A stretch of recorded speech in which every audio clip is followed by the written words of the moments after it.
Oh, I don't want to do that. I've done cooking for ages, love. Come on then, Oggie. Give us your bakehouse. Hi everybody, welcome to the Big Oggie Bakehouse. Welcome to Big Oggie. I know it's about time I've been back in the kitchen. Kelly is on camera today, but knowing Kelly, she will get involved at some point. She can't help herself. Now, this weekend is Stir Up Sunday. Very important time of the year, preparation for Christmas, especially if you're a foodie person. 21st November. 21st November. The last recipe we put out was an Irish Christmas cake that Kelly produced. Beautiful it is too, and it's currently sitting over there after being fed regularly. Later on in the next couple of weeks we'll probably be icing it and we'll show you that nearer Christmas. This is the pudding that we discussed on that video, so if you haven't seen that video, go back and have a look. This is a Christmas pudding, a proper Christmas pudding. I've wanted to do one of these for years. Kelly's never wanted to do one because we have to steam it. Bit scared of steaming it. It's an old-fashioned thing, yeah?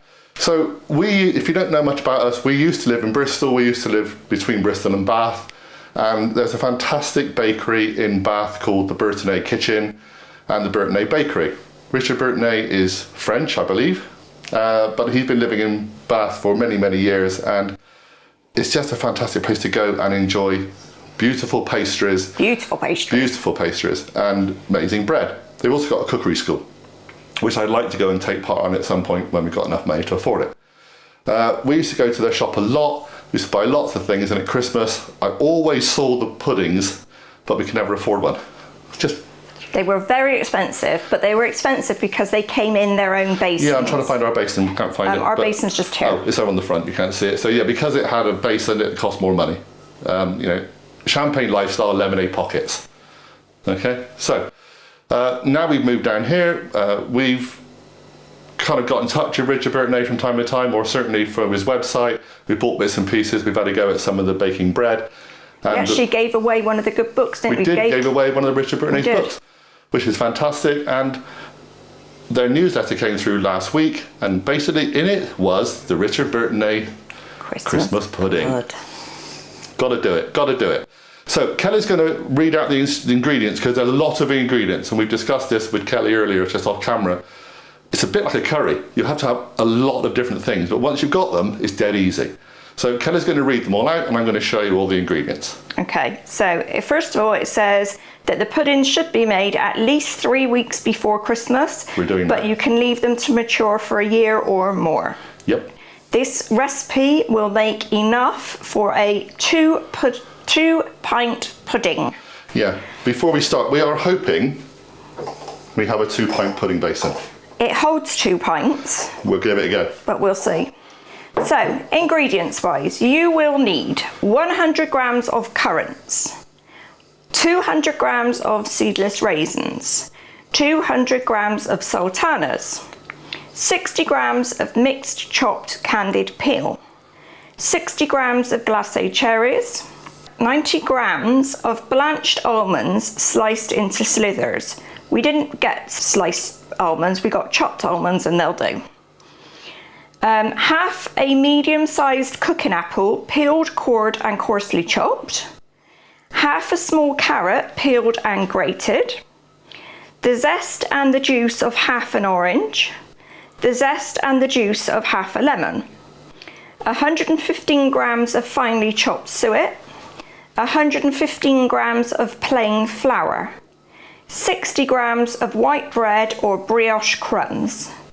115 grams of soft brown sugar, half a teaspoon of mixed spice, half a teaspoon of cinnamon, a quarter of a teaspoon of grated nutmeg, so we've grated a fresh nutmeg up, half a teaspoon of salt, 3 medium eggs, half a can of Guinness, and 2 tablespoons of brandy. Well done. It's a lot of ingredients, so obviously you will know that all the ingredients are written on our instructions down below in the description, okay, so you can read it off of there. They took a while to prepare. Yeah. I worked very hard. You did naff all. Santa's little helper did that bit for me. I will say one thing, I don't have photographic evidence. We don't have a can of Guinness, we have a bottle of Guinness. It's half a bottle. We did have a full bowl. What happened to the other half, love? Well, I certainly didn't drink it. No, you knocked it all over the floor. So it's not just me that makes a mess. You refuse to allow me to actually film the evidence, but hey, that's fine. So we've got all the ingredients, it's all been done. The prep took a while. Thank you very much. Santa little helper. Get on with it then. I know. Everything else now goes in the bowl, and it's pretty much it. The wet liquid ingredients go into one bowl, and pretty much everything else goes in the other one. So let's get it all together. So move the Guinness out the way before you knock that over again. Wasn't me the first time. Right, go. Okay, so we're going to put in all the dried fruit. Don't miss any. Carrots. This is why it's Stir Up Sunday, because let's be honest, there's going to be a lot of stirring up. The whole of that bag. Whole of this bag? Yeah.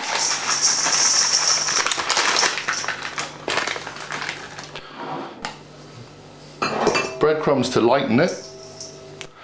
Now, we just get ready-made bread around here at the moment. But normally, sometimes if we got a good one, we would use that, but use what you got. Suet. There are vegetarian options available, I guess. All right. Sugars. Flour. Like I said, it's just basically throwing everything in. Peel, and obviously you can leave stuff out if you don't.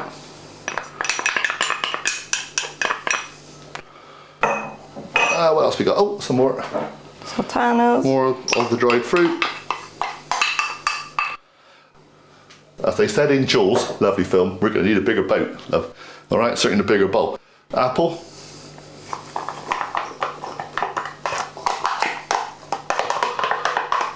Okay.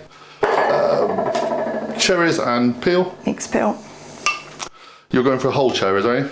Well, it doesn't say to chop them, so. And you like whole, which is fine. And then we just basically got the spices. We'll take out the nutmeg we don't need. And the other bits and pieces, salt and the other ones. So that's pretty much everything in this bowl that we can put in it. We're going to turn the video off, we're going to come back with another bowl for the liquid stuff. For now, we just got to stir this up a lot. It's got to mix up really well. Mix it in.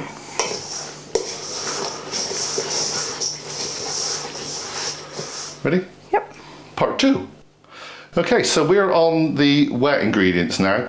Now we have, we'll just go quickly through them. 2 tablespoons of brandy, vaguely. I'm a bit rebellious. Half a bottle or half a can of Guinness. We're working out to be about 250 millilitres. Yeah, seems to be. Okay. Half an orange and half a lemon juice. And the 3 eggs. Now before we add those in, we're going to have to beat these up. We're going to have to beat the eggs up so they're nice and light and fluffy. So I'm going to stick this on again. We'll come back because it's going to be quite noisy. They call it frothy. So they're not, because there's yolks in it, it's not going to go like meringue, but you just want to put a lot of air in them and get them frothed up. Frothed up. Frothed up. Go. Let's get frothing.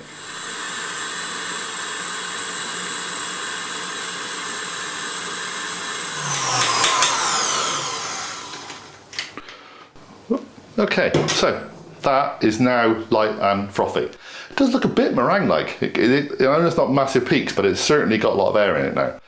So to that we now add in the... would you like me to take that bowl off so that it's easier for you, or you're okay? It's fine. Because you're going to have trouble mixing it. You have to be involved. Well, no, you're just going to have trouble mixing it.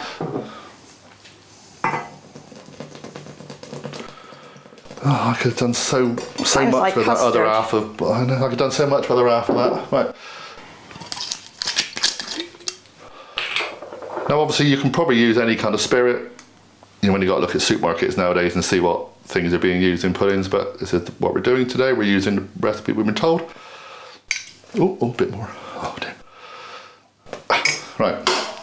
Well, let's see me how to feed it. Now, don't know why Kelly's laughed in the background. Looks good to me. So we're just going to mix this up a little bit, and then we're going to move this all away and put it all together. Ready? I am ready.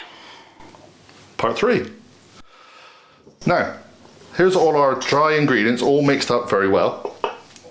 Here's all our wet ingredients, beautifully foamy. I'm going to put them together. Just get it all in. Yeah.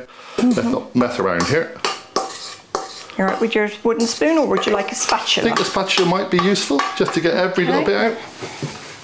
And you're going to need to be here anyway because that's part of Stir Up Sunday. You have to get everybody involved. So, quick hand there just to get all the foam out.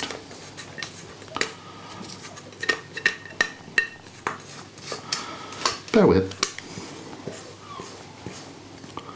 Lovely. Lots of delicious malty goodness. There you go. Right. So, now it's just a case of mixing this all together. Interestingly, it looks very light at the moment. It does. As in, it's not dark in Not a colour. massive dark pudding. But then I suppose steaming does a lot of that Darken as well. it down, yeah. Looks a little bit liquidy right now, but I also think Well, it's got to soak in the it's got all soak breadcrumbs into and all all the the fruit rest and of it, everything and hasn't the it? breadcrumbs, so that again will take a while. Once we've made this pudding, by the way, it says that we have to put it into the basin, Yep. put a greaseproof circle over it. I just like to say, I did not draw that circle. It's not a bad You circle. did. That's an egg. All right? Well, I was But trying to sort of make it the I know. insides of the I'm supposed to be thing. an artist. People can look at that and go, is it clean to all circle? And then Have a mix. you're supposed to leave it for at least 24, if not 48 hours. Yeah, we'll be leaving it 48 because I'm filming tomorrow in Plymouth. So we won't So- be steaming ours until Saturday. Saturday. Right. Got to make Okay. a wish, haven't you? You've got to make a wish. All right. I could be here a while. You I've haven't got a to tell me list. what the wish is. Okay. Lovely, thank you. So, like I said, that is pretty much it. You now get it all into your basin. The basin is not greased or anything, we've discussed that. It's got suet and everything in the mix.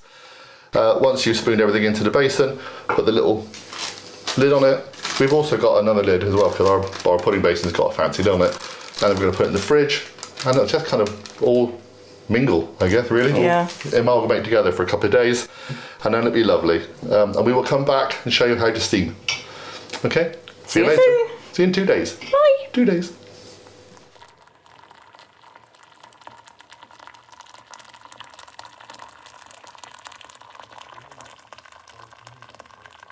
Hi everyone and welcome back to Big OGGIE Bakehouse. So our puddings have been made. We actually had enough mixture to make one 2-pound pudding and a 1-pound pudding. So we've got 2 going. The first one is in the pot and is steaming. It's just come to the boil, so I'm going to turn it right the way down now to a simmer. It's double wrapped in cling film all the way around up the sides of the lot to make sure no water gets into it, and it's still got its grease-proof lid on the actual top of the pudding. So you need to put it on a trivet to keep it off the bottom of the pan, and then you need to fill 3/4 of the sides of the pudding with boiling water. I have gone straight from water from the kettle, but you can use it out of the tap and then bring it to a boil as and when you like. Now these need to be cooked for 3 hours on a simmer, so they're steaming for 3 hours, and then you let them cool in the saucepan until they're handable, and then you just need to let them cool and store them somewhere cool and dark. When you then re-knead them, you can then re-steam them again for another 3 hours and you'll have a perfect pudding. Or if you don't want to do it that way, you can actually steam the whole lot straight away. You can go for 5 hours and then your pudding is completely cooked. You can store it as normal, but then when you want to eat it, if you want it on Christmas Day or whatever, then you don't need to re-steam it. You can actually just cut a slice off and put it in the microwave. Problem with the microwave is it tends to make the edges go hard, so They're a bit chewy, don't I'm not really keen on that, but each to their own, and if it's quick enough and easy enough for you, go with it, honestly. Who needs more stress on Christmas Day, I say. But the reason Kelly took over is because I'm taller, so I can hold the camera. Yeah, we're here on the phone because we've just had our booster vaccinations and we're trying to get this in before the glurgy hits. Yeah, I'm not going to set all the big cameras up today. No, my arm's already hurting, so we'll see how we go, but we are steaming puddings nonetheless. Keep an eye on your water levels. Yeah, keep checking your water levels and top them up as necessary. And basically you should have some beautiful, lovely Christmas puddings. Yeah. So we can't turn one out and show it to you because obviously ours are just steaming. Ours are just steaming. It's going to be a while before we eat them. And plus the fact we want them for Christmas, not for today.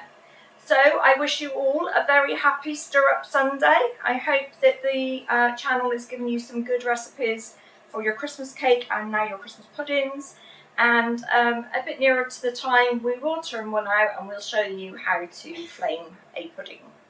So all in all, keep an eye on your puddings, make sure your liquid levels are enough, and we will see you all again soon. Please subscribe, please hit the notification bell, do all those things, and please join the other channels, Big OGGIE Cornwall, Big OGGIE Golf, and of course this one, Big OGGIE Bakehouse. See you all again soon, guys. Bye everybody, speak soon. Bye.